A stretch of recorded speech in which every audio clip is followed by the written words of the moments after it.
আপনার মোবাইল ফোনটা এই মুহূর্তে কতটুকু চার্জ আছে দেখুন তো। যদি এনাফ চার্জ থেকে থাকে তাহলে তো আপনার টেনশনের বিষয় নেই, কিন্তু 1-2% আছে, তাহলে আপনি কি করবেন? এই ভিডিও দেখা বাদ দিয়ে ফোনটাকে চার্জে লাগাবেন, তাই না? আমাদের স্ট্যান্ডার্ড প্র্যাকটিস হচ্ছে ফোনটা যখন চার্জের শেষের দিকে চলে আসে আমরা ফোনটাকে চার্জে দিয়ে আসি, চার্জ হয়ে গেলে তারপর আবার ইউজ করি। দিনের শুরুতে ফোনটা ফুল চার্জ দেওয়ার চেষ্টা করি, তারপর সারাদিন নিশ্চিন্তে ব্যবহার করি। নাকি আপনি এটা করবেন যে 5-10% চার্জ হলেই খুলে নিয়ে আসবেন, আবার একটু পরে চার্জ শেষ হয়ে যাবে, আবার লাগাতে হবে, কিংবা ফোন মাঝে মাঝে অফ হয়ে যাবে।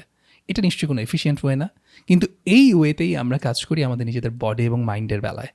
দেখুন, আপনার শরীর এবং মন এই দুটো কিন্তু দুটো টুল এই মোবাইল ফোনটার মতোই, যেগুলোকে রিচার্জ করা লাগে, নয়তো এগুলোর চার্জ ফুরিয়ে যায়।